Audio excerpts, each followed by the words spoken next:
Okay, so this is your warm-up for 11.1 to 11.3. Go ahead and work on that, and then we'll come back and we'll work them out together. Okay, so for this one, on number 1, you guys, well, for this section, you had some formulas. So the one for parallelograms is A equals base times height. So remember, parallelograms include rectangles, rhombuses, and squares. Now, it's really important that you know it is the perpendicular height, so you have to see that right angle there. The triangle formula is A equals 1/2 base times height, because if you take any parallelogram and draw on a diagonal, it cuts it into a triangle, so that'd be half of the base times height. And then the trapezoid, 1/2 times the height, and then in parentheses you have to add the 2 bases. And remember, the bases of a trapezoid are the parallel sides. Okay, and so you will need to know these formulas for the test, which will be next week sometime. But you will be able to use this for your quiz, and so when it's quiz time, I'll have up the formulas when you pause the video, so it's up there for the quiz. Okay, so we have a triangle here, so you know you're using this formula. So one trick is that you can put little arrows on the little right angle box, and it's going to point to the base and the height that you need for the problem. So that's kind of a little trick you can use in case it's a really busy picture. Well, we have the height, but we don't have this base right here. But since it's a right triangle, you can use Pythagorean theorem, or this is a triple, in order to find that side length. And so that side length should be 12. So if you knew it was a triple, then you would have gotten to that quickly. Otherwise, you would have done 5 squared plus x squared equals 13 squared and solved. So now we plug in what we know. 1/2 times 12 times 5. So then that's going to be 60 times 1/2. So the area is 30. And you always have to have labels on your answers this chapter. Okay. And so looking at the notes, it's square units, because remember, you're looking, there was that example at the very beginning of your notes. If I have this 4x4 square, well, then you're breaking it into little 1x1 squares to see how many of those 1x1 squares fill that up. And so that's why it's square units, because these are squares, 1x1 squares. Your area is figuring out how many of these little 1x1 squares fill up the figure. Okay, so then without having to actually draw them in and measure, you use these formulas to find that. Okay, so it's square units. If they ask you for perimeter, then it's just units, because perimeter is the distance around the figure. So if this was 5 units plus 12 units plus 13 units, that would give you the perimeter, but the units on it would just be units. It's not square units. Okay, it's the distance around the figure. Okay, the last example on your notes talked about similar triangles or similar figures and their ratios. And we want the ratio of their areas. Well, whatever the scale factor is, remember the ratio. I know they didn't ask you this, but remember in chapter 6, we learned that the ratio of the perimeters is going to be the same as the scale factor. Okay. On that last example, when you found the areas of both and then put them in a ratio and simplified, the ratio of the areas is going to be whatever your scale factor is. So I'll make this a put it in the fraction form, and then squared. So you square the top number and you square the bottom number. So for this one, it would be 4 to 25. And that's already simplified. Okay, so that way you don't have to actually find the areas. If they give you the scale factor and they ask you what the ratio of the areas will be, then you just square both of these numbers. and that's your ratio because it's square units, so then that's why it comes out to be that.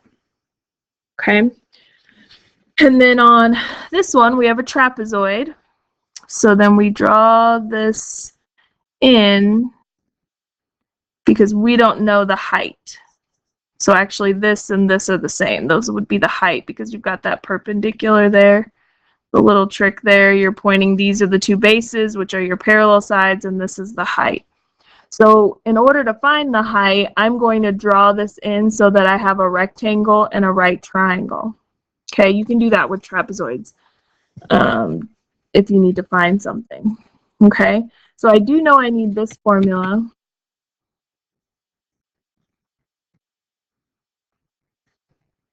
And we don't know the height. I do know the bases. So that's 3 plus 7 in there. We just need that height. Okay. So then what I'm going to do is, because this is a right triangle and it's a special right triangle, you have a 45, this will be 45 and 90. So then from here to here, you know, is 3. So if I do 7 minus 3, I get 4. So I know that from here to here is 4. Well, remember with the 45, 45, 90, then that means the two legs are equal to each other, so that means the height is 4. So I can plug that into my formula now. Okay, I don't need this side because they're not asking for perimeter. If they were, that would come out to be 4 radical 2. Okay. All right, so then go ahead and do the math. So we have 10. This will come out to be 2, so the area is 20 square units. So if they don't put feet or inches or something like that on the sides, then it's just units. And so then when you're finding area, it'd be square units. So even though that says units squared, what you're supposed to say is square units. Okay? All right, so that's the warm-up. And now let's look at your homework.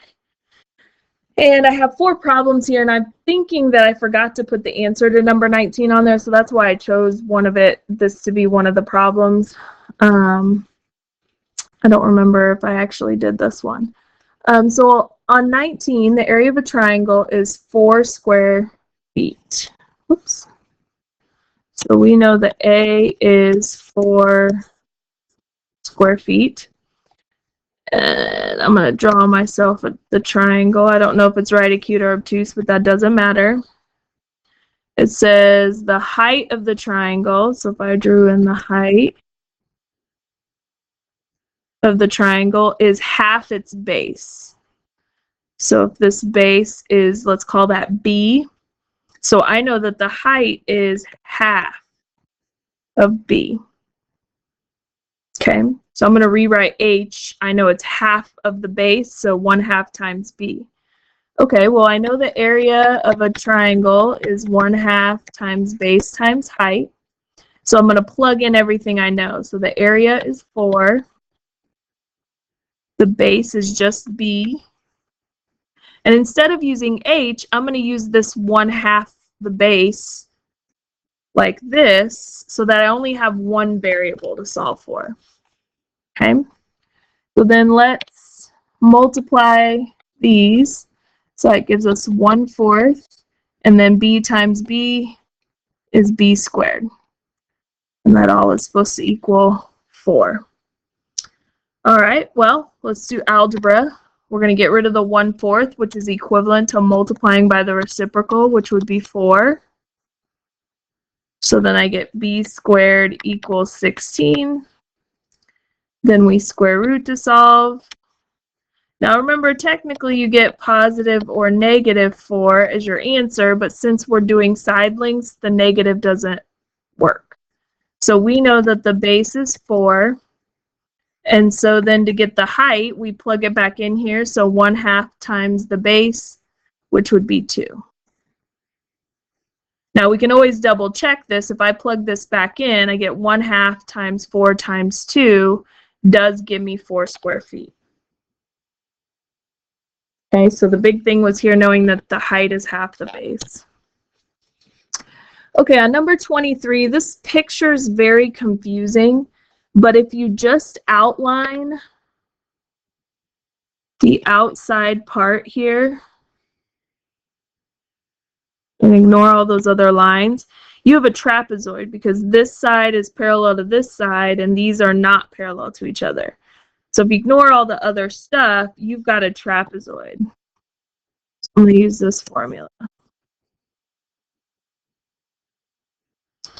All right, well, the height is that perpendicular height. Okay, so then that's 13. Base 1 is 18, and it doesn't matter what you call base 1 or base 2.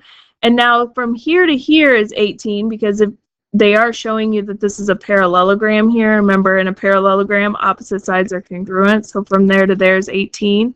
So when you add these up, that gives you the whole base. So what is that, 38? So that whole bottom is 38. Okay, and then go ahead and figure that out. And we should get 364. And this is 364 square centimeters. So they're just asking you for area on that one. Okay. All right. And then this was 17 on the second section. So its first two were on the first section. So then this one is also trapezoid by the markings. So I know this is the formula I'm using. Plug in what we know. We know the area is 300. The height is always measured from base to base. So this is a trapezoid on its side, but your height is that perpendicular from base to base. So that's 20.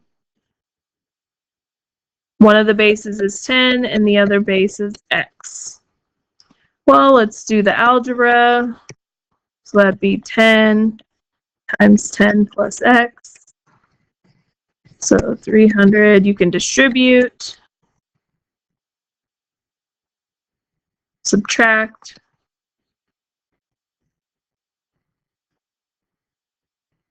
So then x is 20. And it's 20 meters. And you could check, so 20 plus, or 10 plus 20 is 30, times 20 is 600, divided by 2 is 300. So it works out. Okay. And then the last one I'm going to go over is number 27 on the second one, is finding the area of the shaded region. So your first step is to identify all the shapes that you have. So we have a trapezoid on top, and then we have a rectangle.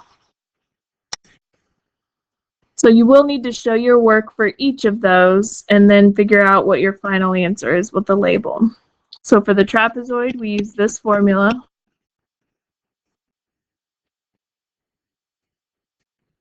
And let's see, so we have 1/2. Now the height of this is from here to here. And you know from here to here is 5. And it's 7 all the way up to that line. So then this has to be 2. So the height of the trapezoid is 2. The base is 7. Plus, since it's a rectangle, that's going to also be 10.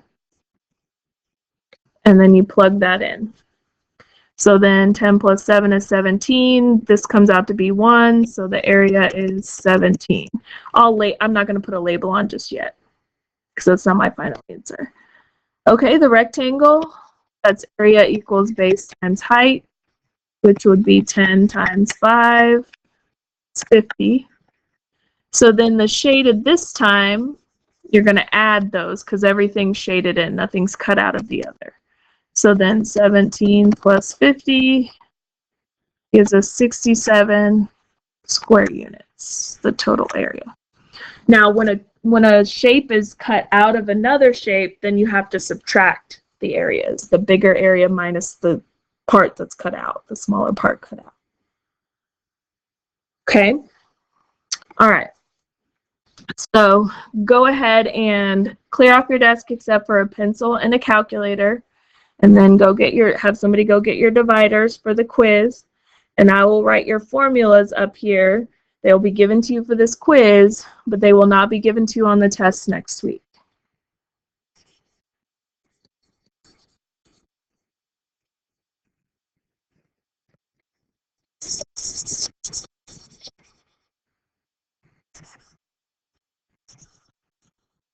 And I'm just giving you the formula. I'm not saying what all the B's and the H's are because my hope is that you at least know that.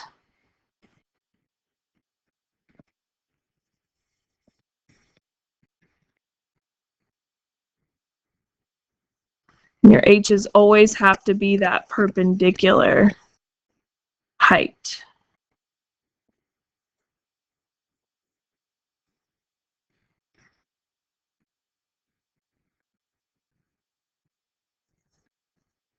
All right, so go ahead and pause it, and this will stay up so that you can use this on your quiz.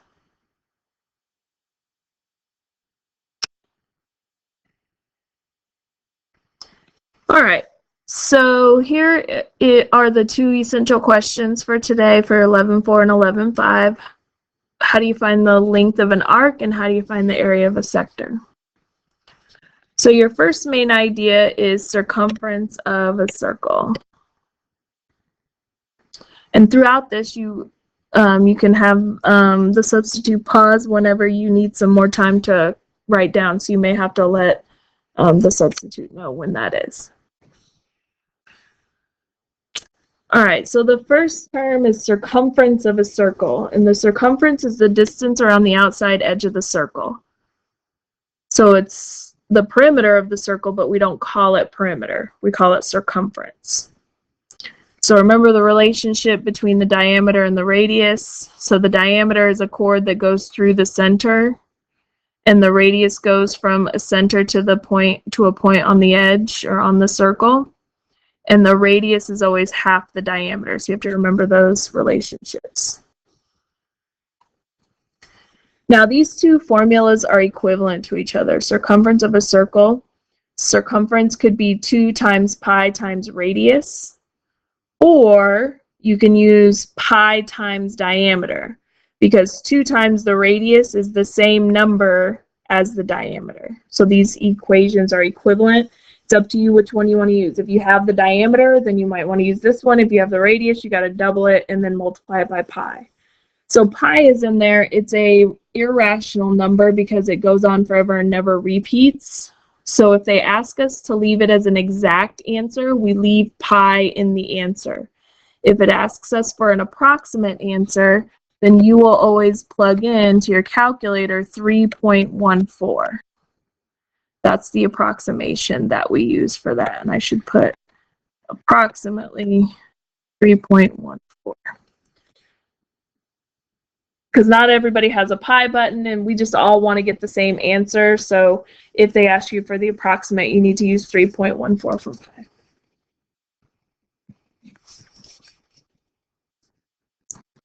Okay, so let's do some examples.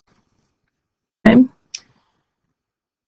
So find the indicated values, show your work, leave as exact answers, and label your answer. So it's always important that you remember this chapter. You must label your answer, or you will lose half a point for that. Okay, circumference, and they gave us radius, so I'm going to use this formula, 2 pi r. So C equals 2 pi times 3 inches. And so exact, we're going to leave pi alone, so 2 times 3 is 6. So the answer is 6 pi inches. And since circumference is like perimeter, these are not square inches, that's only for area, so it's just 6 pi inches. So that's the distance around the circle. All right. Part B, find the radius of the circle with a circumference of 2 pi feet. So then I want the radius, so I'm going to use 2 pi r. This time we know C is 12 pi. And so then to solve, we need to get r by itself. So divide by 2 pi, The 2 and the pi cancel there. Divide by 2 pi, the pi cancels there. So the radius is 6. So don't forget to put the label. So radius is 6 feet. Okay. All right. Next term is arc length. And the arc length is a portion of the circumference of a circle. So for instance, if I have this circle, and I have point A on it, and I have point B. So if I wanted the length of arc AB, what you're finding if you were to walk from point A on the circle to point B, what that length is, how far that was. And that's going to just be a portion, some fraction of the whole circumference. So that's where this formula comes from. The arc length equation. The length of an arc, which we'll just use L for, is going to equal m over 360, where m is the measure of the arc in degrees. So it's over 360 degrees, which is the whole circle. So that'll give you the fraction times the circumference. Whether you want to use pi times d to find the circumference or 2 pi r, that's up to you. So you take m over 360, which is the measure of the arc in degrees, is m, get that fraction, and times it by the circumference, whichever circumference formula you want to use. Okay. All right, so let's do an example.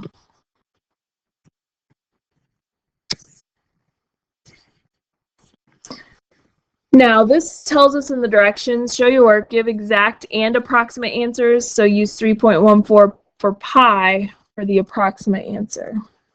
Okay, so we've got to get good with fractions here to be able to do these. So then the formula that we're using is the m over 360. I'm just going to put times c, the circumference, because you can use the pi times diameter, or you could use the 2 pi r. It's up to you. All right, so the measure of the arc we want is EF, which is 60 degrees. So 60 over 360.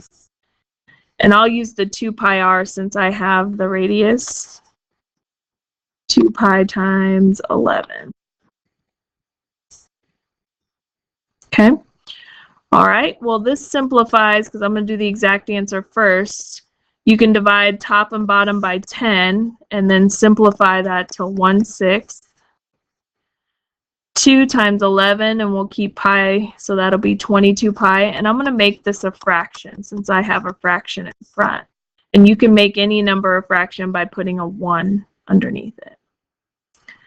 All right, now let's do a little cross canceling. So when you're multiplying fractions, you can find something that divides into both numbers along the diagonal and simplify it further. So here, I don't do anything, but here, we can divide this and this by 2. So 6 divided by 2 gives me 3. 22 divided by 2 gets me 11. So then now we multiply straight across. We get 11 pi on top and 3 on the bottom. So 11 pi over 3 centimeters. And it's still just centimeters because we're using a part of the circumference, so it's not squared. This is the exact answer because we left pi in our answer. Then to get the approximate answer, I just take this and plug it in. So you would do 11 times 3.14 divided by 3. And we usually rounded 2 decimal places for the approximate. So then approximately 11.51 centimeters is the approximate answer. So if it doesn't state what to round it to 2 decimal places. Okay, all right, so go ahead and pause, and I want you to try part B. Find the length of arc PS. And you can work with your table groups if you'd like to check.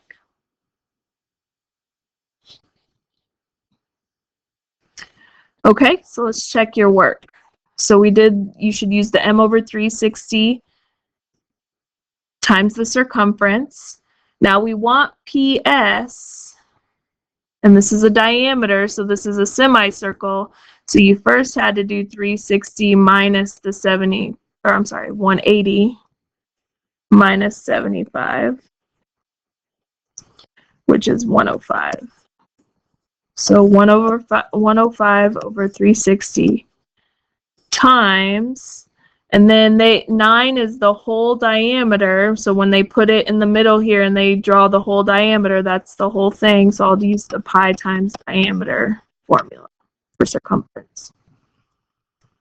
Okay, so then let's simplify 105 over 360, which will simplify down to 7 over 24. And then this is 9 pi, and I'm going to make it a fraction so I can see if I can cross cancel. So here, nothing, but here, what divides into both 24 and 9? 3. So 3 goes in there 8 times, 3 goes in there 3 times. So multiply straight across, you get 21 pi over 8. And this would be yards. This is your exact answer that you should have gotten. And then if I do 21 times 3.4 divided by 8, 8.24 yards is your approximate.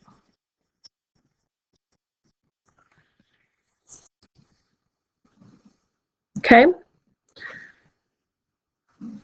All right, so circumference is the full distance around the circle. Arc length is just taking a fraction of that circumference. So that's the m over 360 times your circumference. Okay? All right, so that's section 11.4. Skip that for now. All right, area of a circle is our next main idea. So write that in the left-hand column.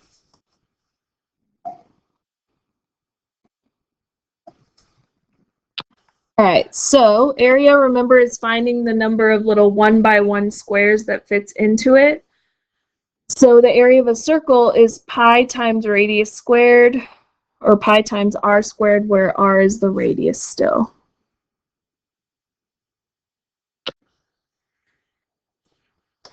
All right, so then let's work through example 3 and example 4. Actually, go ahead and pause, and then you see if you can work it out with your table group, and then we'll go over 3 and 4. So just do example 3 and 4, and then unpause it when you're ready. All right.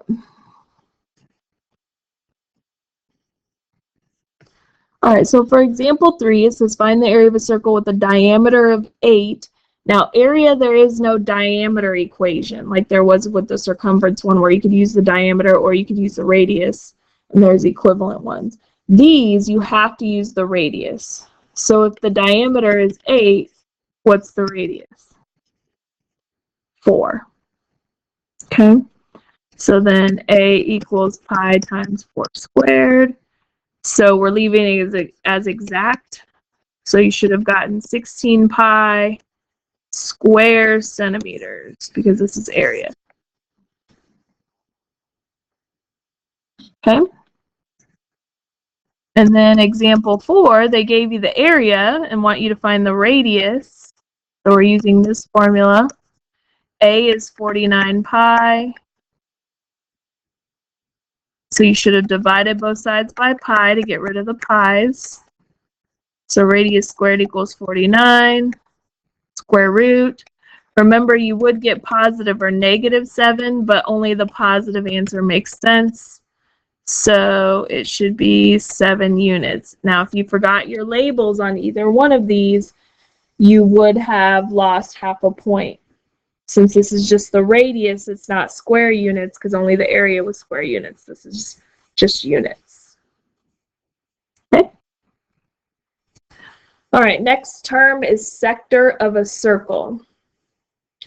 Sector of a circle is basically a pi piece of the circle. So in my example here, you've got central angle APB. We learned about central angles last chapter 10. And so then that is a pi piece, which is called a sector.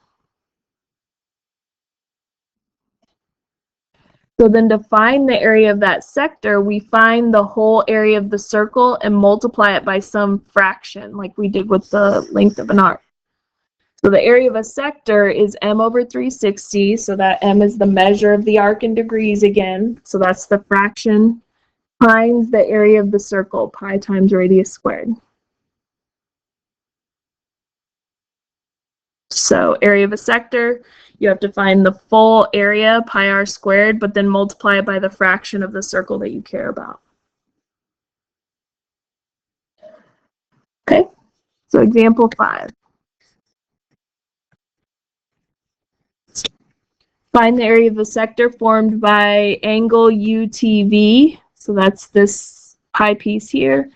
Write answer in terms of pi, which is also means exact. Show your work and label your answer. Okay, so m is 70 over the 360, and then times pi times radius squared, and your radius is 8. Okay, so let's simplify that. We can divide by 10, so that's 7 over 36. And that'll be 64 pi, and then make it a fraction so we can try and cross cancel here. Okay, so 4 divides into both of these. So what is that, 9, and 64 divided by 4, 16. Okay, now multiply straight across. So 7 times 16 gives us 112 pi over 9 when you multiply across here. And you can't simplify 112 divided by 9 any further. So then that's your exact answer in terms of pi, and our label is going to be square units. Okay, so you got to remember this old algebra stuff about simplifying fractions. Now, instead of cross-canceling, you could just multiply straight across, do 7 times 64 and get that number over 36 times 1 over 36, and then simplify that fraction at that point if you'd like, if you don't like to do the cross canceling. So you can multiply straight across, get that fraction, and then simplify that fraction if that is what you like to do better. All right, last example, find the area of the shaded region. So this whole chapter, there will be some find the area of the shaded region problems worked in. So give the exact and approximate answers, show your work, and label your answers. So remember, your first step with these area of the shaded region ones is to identify the shapes that you have. We have a rectangle and we have 2 circles. Okay. All right, well, let's do the circle since we know the radius. So my area is actually going to be 2 times the pi radius squared. And they don't show that this is 6, but these have to be the same in order, these have to be congruent circles to be able to be inscribed inside this rectangle. Okay, so I'm going to double one of the areas so that I get the area of both circles. So then that's where this 2 in front came from, because I'm doubling this circle. So pi times 6 squared. So that'll be 36 times 2, which will be 72 pi. Okay, now for the rectangle, you got to get your dimensions. Well, that's 6. From here to here is 6.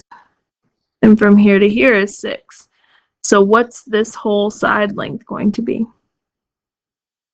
6 times 4, which is 24. Okay, what is this from here to here going to be, which is the height of your rectangle? Well, that'll be this diameter, which is 12. Okay, so area of a rectangle is base times height. So 24 times 12. which is 288. All right, so to get the shaded, are we going to add or subtract? We're going to subtract. We have to subtract the circles are cut out of the rectangle. So we take the rectangle minus the two circle areas. They're both cut out. Now this is your exact answer because these are not like terms since this doesn't have pi with it. So then 288 minus 72 pi square units is the exact answer. That's as far as you can go. The approximate answer is just you typing this in to figure it out and using 3.14 for pi like we always do.